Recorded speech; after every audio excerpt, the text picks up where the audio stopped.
tá?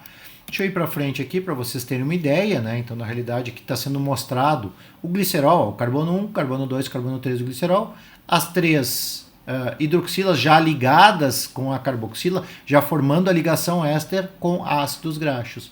E observem aqui que nós temos, né, no carbono 1 e no carbono 3 do glicerol, dois ácidos graxos com cadeias saturadas. E no carbono 2, um ácido graxo com duas insaturações. É um ácido graxo poliinsaturado. Tá? Então, na realidade, nós temos diferentes tipos de ácidos graxos ligados ao glicerol. E é isso que acontece de fato. Tá? Na realidade, a composição dos diferentes tipos de moléculas de triacilglicerol são variadas. Vai depender muito dos ácidos graxos que a gente tiver, né? No nosso caso, as nossas gorduras dependem muito dos ácidos graxos que a gente produz, que é basicamente o ácido graxo palmítico, tá? Associado aos ácidos graxos que a gente ingere na dieta. Tá? Então, na realidade, isso vai dar origem à composição das gorduras que a gente vai ter no nosso organismo. Isso é a mesma coisa, obviamente, para todos os animais. Tá? Uma relação dos ácidos graxos que eles produzem e os ácidos graxos que são ingeridos na dieta. Aqui está mostrando a estrutura química deles, tá? Dessa molécula de triacilglicerol. Aqui uma ideia da estrutura espacial para tentar mostrar, né, onde que faz onde tem insaturação, que tem aqueles desvios na cadeia e assim por diante, tá? Onde tem ácido graxo insaturado, que a cadeia é linear, tá? Espera aí que eu vou voltar para cá, tá? E aqui o nome desse ácido graxo. Tá? Então, aqui vocês estão vendo um triacilglicerol misto. Por quê? Porque ele tem 3 ácidos graxos. E olha aqui, o nome é estearoil, linoleoil e palmitoil. Por quê? Porque o primeiro é o esteárico, tá? Que tem 18 carbonos, totalmente saturado. O segundo é o linoleico, tá? Que tem 18 carbonos e 2 insaturações. E o terceiro aqui é o palmítico, aquele que eu falei que é o principal que a gente produz, né? E que na realidade tem 16 carbonos. Né? Então, na realidade, aqui está mostrando justamente, o carbono 1 tem o esteárico, 2 tem o linoleico e o 3 tem o palmítico. Tá? Então, ele é um triacilglicerol misto. Ele poderia ser um triacilglicerol com os 3 ácidos graxos iguais também. Tá? Isso acontece meio que ao acaso. E é importante lembrar, tá? Então, na realidade, todos os animais, né, sempre a gordura ela é estocada nas células chamadas adipócitos. Os adipócitos que formam o tecido adiposo são células que têm grandes reservatórios de gordura. Observe que aqui, que é uma célula normal, que tem núcleo, tem ribossomo, tem o retículo endoplasmático rugoso, né, o ribossomo, tem mitocôndria, etc. Mas grande espaço interno é reservado, né, é utilizado para guardar gorduras. Tá? Então, essa é a função das células adipócitas. Né? E, na verdade, a gente tem essas células no nosso organismo. Tá? Se a gente tiver uma dieta, se a gente utilizar uma dieta em que seja muito energética, tenha muita caloria, tá? A gente vai, vocês todos sabem, engordar. O que significa engordar? Acumular mais gordura dentro dessas células que a gente chama de adipócito. E para que servem as gorduras? Todos vocês sabem, né? É uma reserva energética nossa. A gente vai utilizar depois essa reserva de energia, né? Para obter energia em momentos que são necessários. Tá? Deixa eu fazer só um parênteses aqui importante, interessante, né? Na realidade, que as gorduras são justamente utilizadas para produzir os sabões, no processo de saponificação, tá? E para que servem os sabões? Para remover gorduras, né? E como é que funciona esse processo, né? Então, se a gente tem aqui, por exemplo, no processo de saponificação, as gorduras, que são moléculas de triacilglicerol, então aqui está o glicerol, as 3 cadeias de ácidos graxos, cada um, né, representado pela a cadeia, não está apresentada aqui, está representado pela letra R, R1, R2 e R3.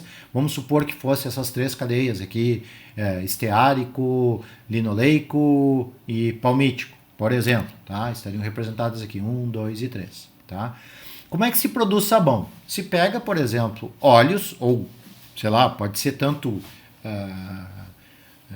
líquido, né, como sólido. né? A diferença do líquido é que normalmente ele vai ter muitos mais ácidos graxos insaturados. R1, R2 e R3 vão ser mais insaturados. Nos sólidos, né, nas gorduras, na banha de porco, por exemplo, a maior quantidade dos ácidos graxos são ácidos graxos saturados. Tá? Bom, eu vou exemplificar aqui para vocês o que acontece com uma gordura numa reação de saponificação. Tá? Normalmente, quando se faz sabão, se usa a soda cáustica. Tá? A soda cáustica é composta justamente por hidróxido de sódio. E por que é usado o hidróxido de sódio? Né? Então, se vocês já acompanharam os pais, os avós de vocês fazerem sabão em casa, quem é do interior talvez saiba, né? Porque é meio tradição em muitas casas produzir sabão, né? Se coloca numa panela, né? Se coloca soda cáustica e se aquece, né? Colocando água, para quê? Para que aconteça a reação. Qual que é a reação que vai acontecer? Vai ocorrer a quebra da ligação éster. Tá? A quebra da ligação éster acontece justamente com o calor. Né? Então o calor favorece que aconteça essa reação química. Tá? Quando quebra a ligação éster aqui, observe que a soda cáustica é NaOH. A hidroxila vai se ligar aos carbonos e vai reconstituir o glicerol. Tá? E o que vai acontecer com os ácidos graxos? Eles vão ficar com uma carga negativa no grupo funcional carboxil, que forma uma ligação iônica com o sódio do hidróxido de sódio. Tá? E são justamente esses que a gente chama de sais de ácidos graxos, tá? É um sal sódico de um ácido graxo, porque está ligado a um átomo de sódio, tá? É que são os sabões. Isso aqui são os sabões. Sabões são justamente ácidos graxos com algum cátion na extremidade ligado ao grupo funcional carboxil. Tá? A gente pode ter tanto sódio como potássio, né? Na realidade vai depender do tipo de reagente que a gente for utilizar. Se a gente utilizar hidróxido de sódio, vai ter sódio aqui. Se a gente utilizar hidróxido de potássio, vai ter potássio aqui e assim por diante. Tá? E por que, na realidade, os sabões a gente utiliza justamente para remover gordura? Né? Então lembrem, né? Um óleo, né? O que tem um óleo? Ele não interage com a água. A água não tem uma superfície de contato, ela não consegue interagir com o óleo. Tá? Mas ela consegue interagir com as cadeias carbonadas dos ácidos graxos. Lembrem, semelhante dissolve semelhante. Então, a cadeia carbonada interage aqui com o óleo. As cadeias carbonadas aqui dos ácidos graxos, R1, R2 e R3, vão interagir e vão cercar, né, as gorduras, né, os óleos. Tá? A gente chama esse processo de emulsificação, forma uma emulsão. Tá? Então, o que acontece quando a gente está lavando a mão? Né? Justamente, né, usando sabão, o sabão então vai englobar essas moléculas de gordura, tá? E depois, quando a gente passar a água, né, a água vai interagir com o grupo funcional carboxila aqui dos ácidos graxos e vai remover essas emulsões, né, que a gente chama, né, da interação dos ácidos graxos com os óleos, né? Bom, só uma curiosidade importante, né? Então a saponificação é o inverso da esterificação. Enquanto a esterificação é a formação da ligação éster, a saponificação é a quebra da ligação éster para a formação justamente dos sabões que a gente depois vai utilizar justamente para remover justamente gorduras. Todos vocês sabem, quando a gente está com a mão engordurada, que se jogar água ali não vai sair, mas se jogar sabão sai. Por quê? Justamente porque vai conseguir remover né, as gorduras através da ação dos ácidos graxos.